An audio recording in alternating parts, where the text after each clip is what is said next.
Muito bem, este é o Conexão Futura ao vivo aqui na tela do seu canal Futura e também estamos lá na internet, no nosso site. Acesse aí futura.org.br para você saber tudo sobre a nossa programação e assistir quantas vezes quiser aos nossos vídeos aqui do Conexão Futura. Você também pode compartilhar aí nas suas redes sociais.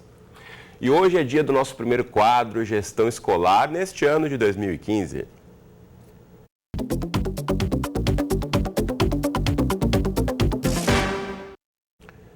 Pois é, estamos no período de férias, época em que muitos professores e estudantes estão desfrutando do merecido descanso, mas também é uma época fundamental para organizar o calendário escolar.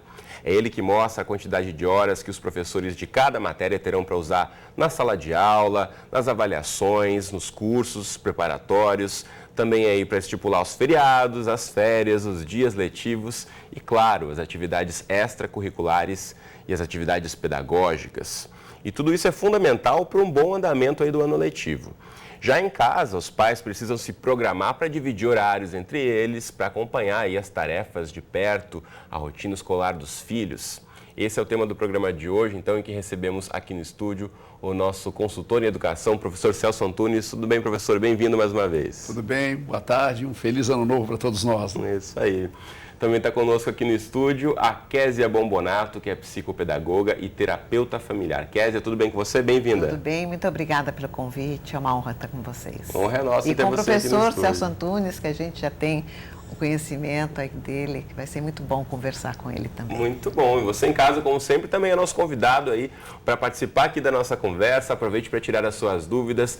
Participe, então, mandando mensagens, comentários e opiniões para a gente. Pelas redes sociais, você tem como opção, primeiramente, o Facebook, que eu mostro agora o nosso perfil, que é o canal Futura Oficial. Aí na sua tela, você pode aproveitar aqui, ó, a partir deste post que eu estou mostrando para você, você pode deixar aqui registrada a sua questão, curtir, comentar, compartilhar e muito mais, que daqui a pouquinho eu apresento as questões aqui para os nossos entrevistados. Ou ainda acessando o Twitter, marque a gente aí com o nosso perfil, canal Futura. Você pode mandar aí a sua mensagem pelo microblog e também estarei aqui repercutindo suas questões. Mas se você não estiver conectado à internet e quer participar, tem o bom e velho telefone como opção 0 operadora 21 2273 5020, os números que estão aí na tela para você. Toma nota, ligar desde já. Enquanto você faz isso, mais uma vez, dou as boas-vindas aos nossos entrevistados. E quero começar ouvindo o professor Celso Antunes em relação a esse período fundamental que é o planejamento do ano, professor. A gente sabe que as escolas muitas vezes acabam repetindo algumas questões de um ano para outro, mas cada ano necessita de um planejamento específico, né?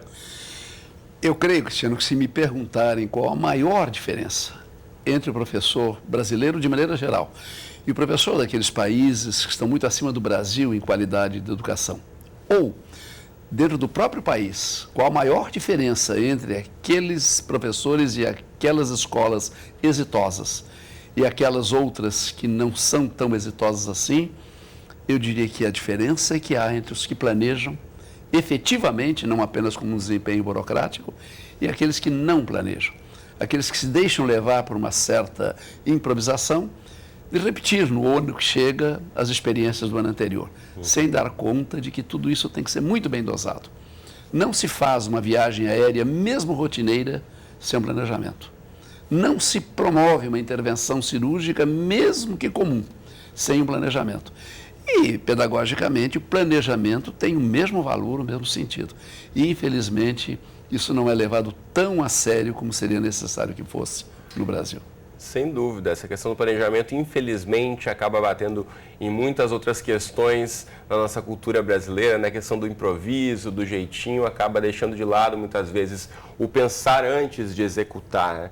E sabemos aí que, muitas vezes, as famílias também, dentro de casa, não param para reservar esse tempo e planejar também, né? Assim como os professores, os diretores de escola, quer dizer, vão lá depois fazer planejamento, saber o que vai acontecer no ambiente escolar, os pais também precisam fazer esse planejamento para como vão acompanhar a rotina escolar dos filhos. Essencial, né, Cristiano? Porque planejamento, do ponto de vista da neurociência, então nós sabemos que é uma das funções executivas né? Então, nós temos as funções básicas da aprendizagem e temos as funções executivas. Nas funções executivas, organização, planejamento, flexibilidade, isso faz parte do desenvolvimento do indivíduo. Então, as famílias devem também proporcionar aos filhos a oportunidade de aprender a fazer esses planejamentos. Então, é importante essa parceria da escola com as famílias, porque ela pode estruturar esse planejamento de forma a organizar a vida escolar, acadêmica e extraescolar também, porque hoje as crianças têm agendas de executivos, né? Então, esse planejamento, conforme o professor Celso estava falando, é fundamental. Celso, a escola deveria abrir um espaço para eventualmente ouvir mais os pais em relação ao planejamento, para fazer um diálogo, ou de fato, pelo menos convidar os pais para que vão até a escola para conhecer o planejamento já feito pela diretoria? Como é que você pensaria que seria o modelo ideal? Eu creio que é obrigação da escola ajudar os pais a organizar o planejamento. Porque se o planejamento, de uma certa forma, é uma prerrogativa na formação do professor, na formação do gestor, se ele, pelo menos teoricamente, aprende a planejar, a importância do planejar, não é essa, evidentemente, uma circunstância comum a toda a família. E a escola, portanto, deveria, nesse momento, ser a escola de pais, e convocar, e reunir e marcar de que maneira deve ocorrer essas intervenções, o que significa ajudar o desempenho dos filhos em casa, obviamente não substituindo o papel do professor, mas intervindo, marcando horários, estabelecendo limites e cobrando e solicitando, indagando, interrogando aquela criança para contar do seu dia, das suas relações, das suas experiências. E realmente fazer um planejamento familiar neste sentido, de organizar o tempo de uma maneira essencial para o aproveitamento da criança. Quer dizer, essa questão do planejamento da própria família, a gente sabe que muitas vezes, na hora de educar, muitos pais acabam indo muito pelo lado da intuição ou do sentimento e sem parar de fato para organizar. Bom, temos isso de tempo, o pai ou a mãe ou quem cria a criança. Esse planejamento muitas vezes pode parecer distante para quem tem esse lado intuitivo da criação um pouco mais despertado? Às vezes não é só intuitivo, às vezes eu penso que é também falta mesmo de conhecimento. Então, nós estamos no começo do ano. É muito frequente a família não se organizar em termos de férias e deixar, às vezes, essa criança voltando das férias domingo às 11 horas da noite, quando ela começa o ano letivo no dia seguinte às 7 horas da manhã. Uhum. Lógico que essa criança, ela sai de umas férias, né, que muitas vezes assim de um passeio que ela tudo que ela queria ali, tá ali, e volta, não teve um tempo para se organizar a agenda, organizar o material. Então, muitas vezes essa família precisa aprender também esse planejamento. Uhum. Então, é obrigação, digamos, da família proporcionar essa estabilidade para a criança.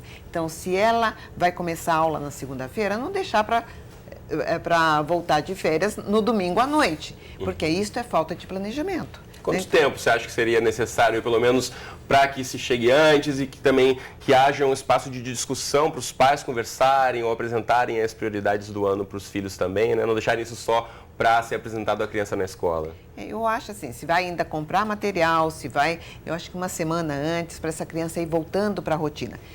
No máximo, né, quer dizer assim, teriam 3 dias antes para ela poder voltar à rotina do sono, o seu ciclo biológico. O ideal seria uma semana, que essa criança já estivesse em casa, né? E o ano passado nós tivemos diversas experiências muito ruins em relação a isso, porque por conta da Copa, das eleições, foi um ano atípico. Uhum.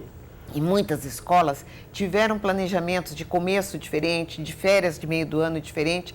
Então, aconteceu mesmo de pessoas que tinham se planejado de fazer uma viagem achando que seria igual aos anos anteriores. Uhum. E voltaria, né, em tal dia e, na verdade, começou uma semana antes. Então, essa criança começa com um atraso, não compareceu a uma semana de aula.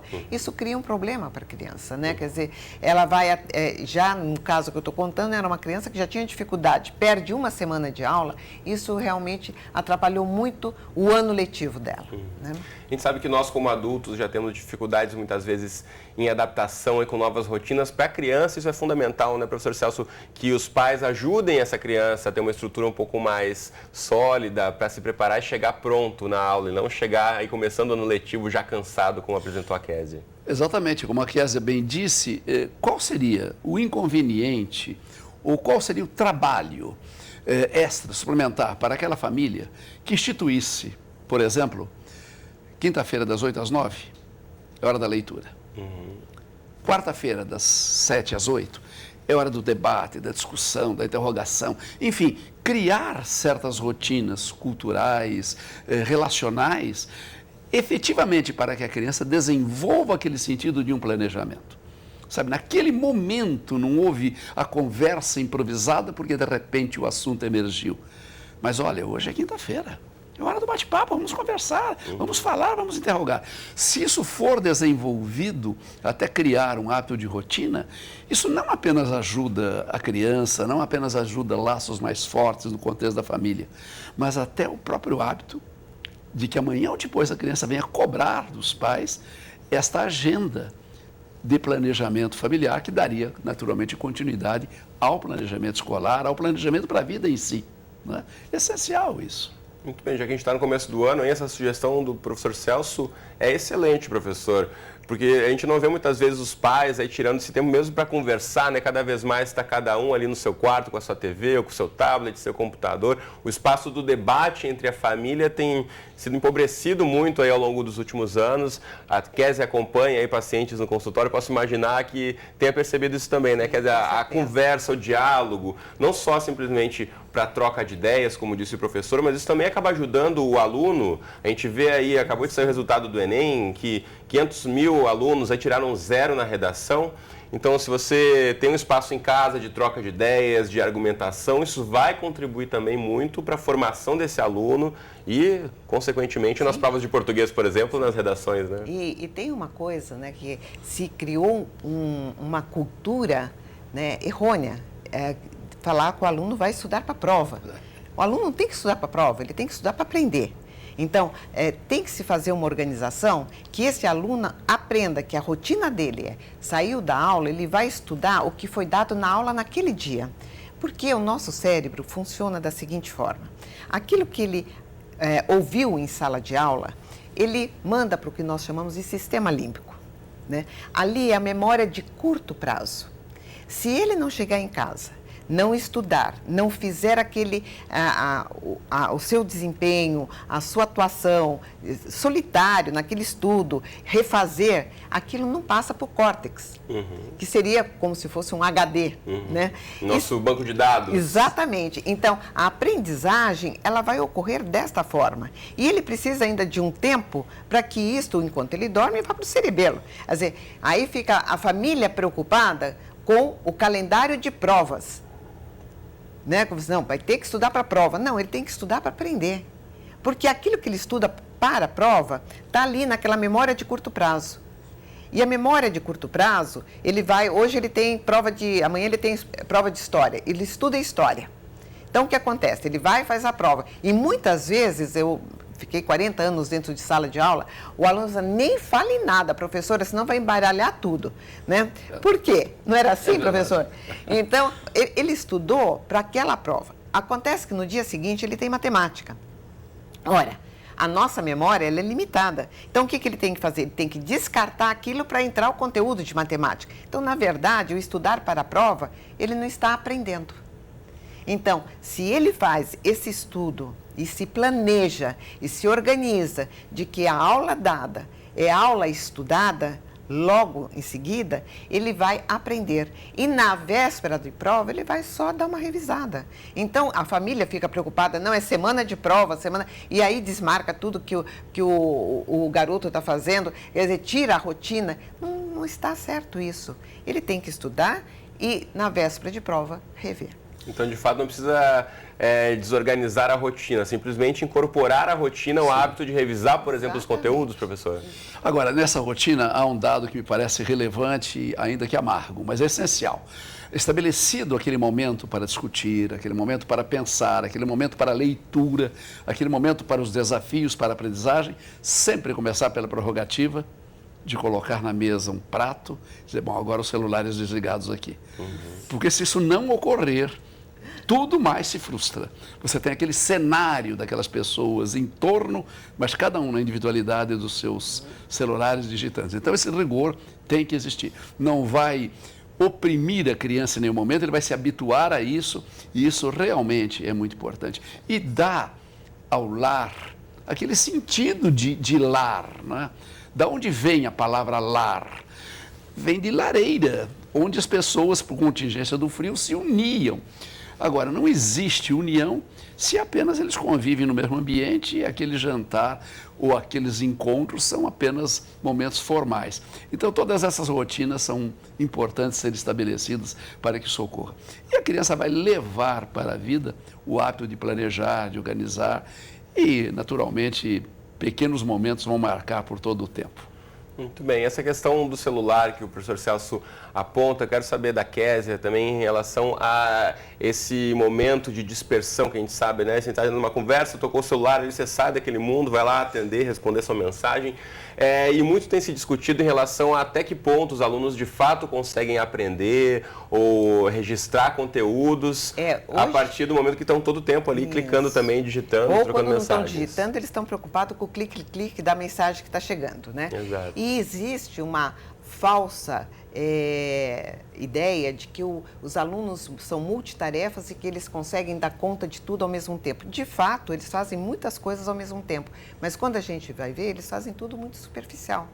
Tudo mais ou menos, nada muito em profundidade. Exatamente, não tem esse momento de reflexão, não tem, né? Então, e essa preocupação, primeiro que desfoca a atenção. Se ele está num momento de reflexivo, de aprendizagem, mesmo que o telefone esteja ali do lado, que ele não esteja digitando, chegou uma mensagem, ele já fica assim. Eu vejo, aquela tremida no celular em cima da mesa, ele vai ficar... no bolso, às vezes no consultório, eles põem no bolso e eles sabem que durante a sessão não é para atender telefone. Vibrou, eles já ficam assim, inquietos, né? Quem será? Quem está me dizendo aqui? Né? Então, isso que o professor falou é muito importante mesmo, né? Bom, nós chegamos, né, muitas vezes a ter referências de que a mãe, para chamar o filho para jantar, manda uma mensagem, porque o filho está com fone, está fazendo lição, está assistindo televisão, o único jeito dela poder falar que está na hora do jantar é mandando uma mensagem. Tem uma coisa de errado aí? Dentro de casa. Né? Acho que isso eu perguntaria, né? Fica a pergunta, fica a reflexão para quem está em casa acompanhando a gente, né? E ainda penso que o não é muito agradável de ser dito, na verdade, porque quando você diz sim, você recebe da criança um sorriso, uma adesão, evidentemente a satisfação do atendimento. E dizer não é amargo, mas educar é dizer não. E é muitas vezes importante aos pais perceberem que não perdem o afeto dos filhos porque dizem não. E é um paradoxo, né? Mas há pessoas que quando o chefe o chama, a primeira coisa que ele faz é desligar o celular. E quando o filho o chama, não se desliga o celular. Será que na hierarquia das coisas importantes, aquele que responde pelo nosso salário é tão importante quanto aquele que responde pela nossa felicidade, pelo nosso sentimento de vida? Então é preciso esta ousadia do não para estabelecer que família, que lar, precisa de relações e de pessoas, né? E que isso precisa da integridade da pessoa. E não apenas, como diz muito bem a Kézia, né, do agito porque o celular trepidou e porque alguma coisa menos importante que a minha mãe, que o meu pai, que a minha família me solicita. É preciso refletir sobre isso e ter coragem para dizer não. E a questão do limite, né, professor? Sim, porque o limite, ele tem várias dimensões. Sim. E uma das dimensões, se a gente não aprende a lidar com esse limite, sim, o que vai acontecer? Eu também não vou saber superar meus próprios limites. Exatamente. Então, hoje parece que a gente tem uma geração de pais que tem medo de dizer não. né? E então isto acaba indo até contra, porque a criança precisa. Eu ouvi uma vez de uma paciente de 15 anos que ela tinha, a maior inveja que ela tinha era quando as amigas do meu pai não deixam. E ela disse, teu pai deixa você fazer tudo? E ela disse que morria de ter essa experiência, né? Porque isto dá solidez, né, na educação, isso dá firmeza, isso fala para ela, olha, eu te amo. É uma forma de demonstrar muito cuidado e efetiva preocupação. de falar eu te amo. Né? E isso é maravilhoso. Realmente você citou um ponto que me emociona muito, porque me lembro de um aluno que, numa discussão de alunos, porque a minha mãe não me dá liberdade, eu me sinto prisioneiro em casa, eu chego à noite, ela vai xeretar o meu bolso, aquelas reclamações, e ele se insurgiu com aquele sentimento de dizer, puxa, mas que coisa linda se meus pais fizessem isso. Eu lá em casa faço o que eu quero, chego a hora que eu quero, não existe ninguém que olhe por mim.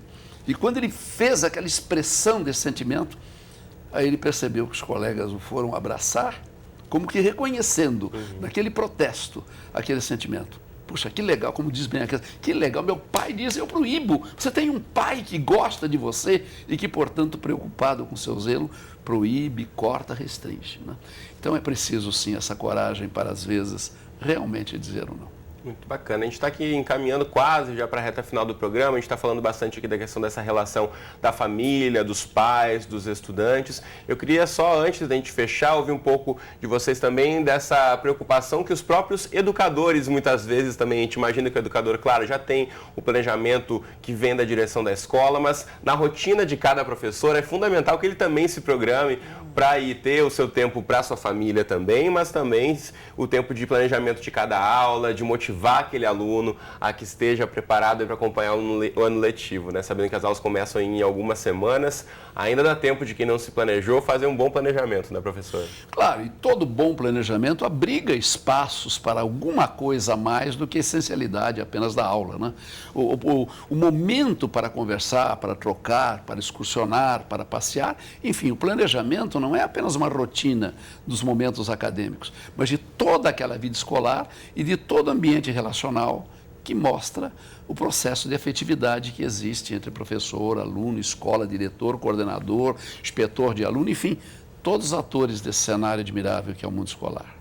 Quer dizer, como é que você vê essa questão do planejamento do próprio professor ali quando chega na sala de aula ou antes de chegar na sala de aula? Eu acho que assim, o antes da sala de aula, a gente gostaria de falar um pouco dessa interdisciplinaridade, né? Como é importante os professores das diferentes áreas também terem essa inter-relação, né? Por outro lado, também a questão da motivação, que você bem citou, né? Muitas vezes o aluno ele aprende quando ele está motivado, né? Então, como é que a gente vai levar a motivação? Hoje, eu recebo muito em consultório, meu filho tem déficit de atenção, meu filho tem déficit de atenção. Déficit de atenção? Existe, de fato existe, mas é uma porcentagem de 5%, não nessa porcentagem de 20%, 30%, 40% Se banalizou, que todo mundo forma, o uso de qualquer tipo de distração seria déficit de atenção, eu não acho é isso, que né? nós temos déficit de motivação. Que pode, de fato, fazer um diagnóstico. Exatamente, o que nós temos é déficit de motivação. Se a criança está motivada, mostrar para ela sempre a curiosidade, porque o cérebro, ele precisa disso. E o que eu costumo falar, por que o videogame atrai tanto a garotada, né? Porque ele garante sucesso. E o cérebro, ele precisa saber que ele vai dar conta daquilo e ter sucesso. Um desafio novo a cada momento, Exatamente. Você vai passar de etapa, passar de então, fase. Isso é prazeroso. E nós temos, como educadores, lançar a mão desse princípio e fazer com que a aprendizagem seja prazerosa. Muito bem. Professor, para a gente encerrar, então, como é que é o desafio aí para os educadores que estão assistindo a gente tornar aí uma aula tão interessante quanto um jogo de videogame, por exemplo? Sim, porque o que é a essência do jogo do videogame? É um conjunto de interrogações, é um conjunto de desafios. Então, se a aula é uma aula expositiva, que apenas expõe fatos que ele pode conquistar através de outros meios, se não o desafia, se não o provoca, se não o excita, naturalmente não anima. Então, criar esses mecanismos. Só parodiando isso, que foi muito bem colocado pela Kézia, tempos atrás, o aluno indisciplinado ia para a diretoria, hoje ele vai para a Ritalina. Na verdade, quer dizer, então mudou o enfoque, não existe mais a individualidade, porque tudo se pressupõe estar atrás de uma explicação através de um problema de saúde. Quando, na verdade, o que precisa é crianças que tenham esses desafios, tenham essa liberdade, tenham, enfim, essa alegria de poder encontrar em cada dia uma porção de interrogações pela frente. Muito bem, deixa eu aproveitar aqui e mostrar 2 sites para você de casa continuar aí com essas reflexões em relação ao planejamento escolar do ano. Primeiramente, o site do nosso querido consultor Celso Antunes, tem uma porção de textos aqui muito bacana sobre educação, sobre tanto o papel da família como dos educadores, então acesse celsoantunes.com.br. E outro site que eu também mostro para você em relação à inovação na área da educação é o site do Porvir, também nosso parceiro, aí você pode acessar para saber muita coisa em relação à educação, não somente educação formal, mas cursos gratuitos em diversas áreas. Acesse aí porvir.org. Eu posso dar um endereço? Por favor, diga lá, Kézia. É da Associação Brasileira de Psicopedagogia, que tem vários artigos sobre educação, sobre os déficits, né? Que é o abpp.com.br. ABPP? É, A de Amélia, B de banana, P de pato, P de pato. Muito bem. Dado o recado, então, muito obrigado, professor Celso. Obrigado, Kézia. Foi um prazer conversar com vocês hoje. Você de casa, obrigado pela companhia de sempre. Eu te espero aqui, então, de segunda a sexta ao vivo, 2h30 da tarde. Temos representações 00:30 e 7h30 da manhã. Ou então, qualquer hora do dia e da noite, temos um encontro marcado lá no site do Canal Futura. Um abraço para você e até a próxima.